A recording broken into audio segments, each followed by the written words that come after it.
In the instructions on how to celebrate the Good Friday service, it mentions that the priest should give a brief homily. So more of a reflection. On Thursday morning on your way to work, you hear of a report that there was an outbreak of a new disease in Moscow. In the evening news, the disease is spread throughout all of Russia, and despite efforts to contain it, the government fears that it may have spread outside the country. By the end of the first week, 100 million people have died in Europe. And there are reports of the disease in China, Iran, Australia, and New York City. Amid the chaos, scientists from around the globe are working as hard as they can to find a cure for this fatal illness. By the end of the first month, over 1 billion people worldwide have died, and the outbreak of the disease has been reported in every country in the world. In the first week of the second month, with over 1 billion people dead, the international team of scientists discovers that the only hope for a cure is the possibility of a natural immunity being produced by someone who has contracted the disease. And so they begin a worldwide test for this person. Halfway through the second month, they test your 3-year-old, your only child. And they find out that this child has produced a natural immunity to the disease, which now has taken over 2.3 billion lives and is projected, if not stopped, to wipe out humanity. In their excitement, they announce this on the evening news, and that night, for the first time in over 2 months, there's hope. However, the next morning, the doctors approach you and they give you the news that since your child is only 3 years old,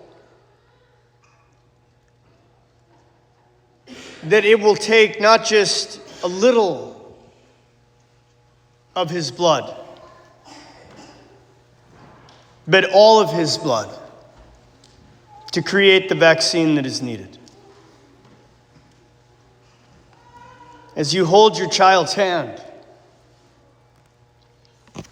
they stand before you with the release form, holding out a pen.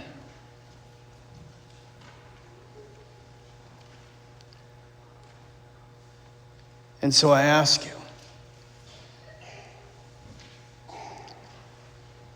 which one of you would give your child's life for the world?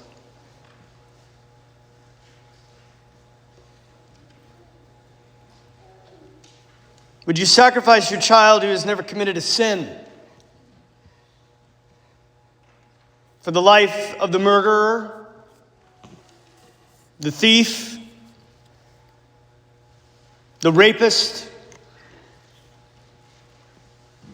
the drug dealer? How about the liar, the cheater, or the cowards? Would you even consider it for the brave, the honorable, the genius, or maybe a distant relative? I dare say there is not a person in this church, maybe in the country, that would do such a thing. Not without being forced. And that on this day, in the silence and the sacredness of this hour,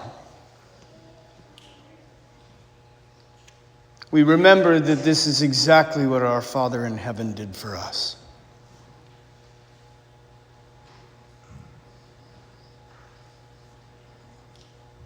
He offered up his only child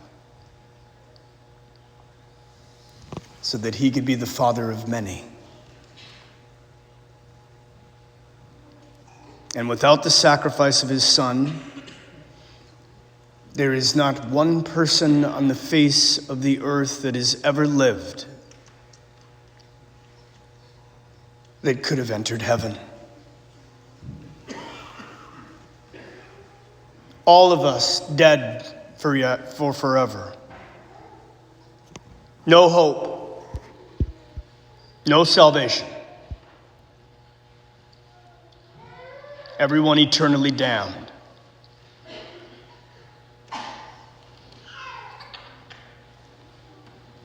We have forgotten this.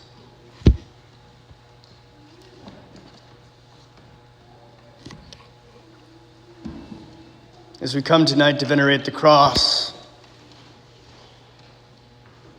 look past the symbol and gaze down the corridor of history and behold the Father's only Son sacrificed just for you, because it was the only medicine and remedy for the plague of our sin.